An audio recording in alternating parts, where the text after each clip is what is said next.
లక్ష్మణ్ రెడీయా? ప్రపంచంలోనే మనిషి పోలిన మనుషులు 7 ఉంటారన్నారు. అది నిజమా కాదా ఒక ఎక్స్పీరియన్స్ రూపంలో చెప్తారనమాట. ఏయ్, తలెందుకు ఎదుగుతున్నావు? తల్లించు, నేను చెప్పినప్పుడు ఎత్తు అంతే.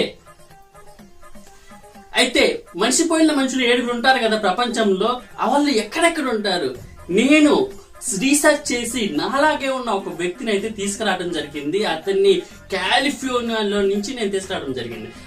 ఇతను ఇప్పుడు ఎత్తు తలకాయ ఎత్త ఉన్నప్పుడు ఎత్త ముందే ఎత్తుతుంటావు. అదిగో అతనే. ఇతను అచ్చం నాలాగే ఉన్నాడు. ఇతను ఫేకా రీలా అనేది మీకు డౌట్ రావచ్చు. చూడండి, అబ్సల్యూట్ గా నేను ఆధార్ కార్డు పెట్టి మరి మ్యాచ్ చేస్తే ఫేస్ టు ఫేస్ ఎక్కడెక్కడ మోల్స్ ఉన్నాయో ఆ మోల్స్ అన్ని కూడా అబ్సల్యూట్ గా సేమ్ ఉన్నాయన్నమాట. మొత్తం ఐడెంటిఫై చేసి అతన్ని మీ ముందుకు తీసుకురావడం జరిగింది. బట్ అతను వచ్చాక మాత్రం నాలో ఉన్న ఐడెంటిటీ అతనిలో ఉన్న ఐడెంటిటీ చాలా డిఫరెన్స్ ఉంది. చెప్పొచ్చు కదా.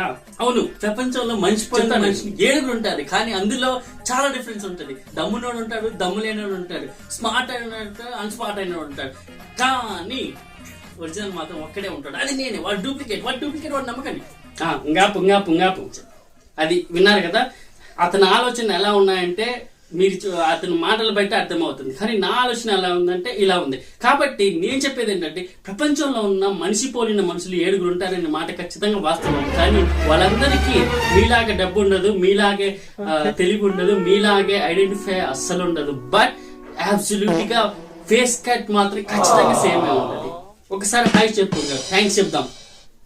చెప్పు. Okay, bye bye. Will see you next video. అతని పూర్తి వీడియో వేరొక వీడియోలో పెడతాను.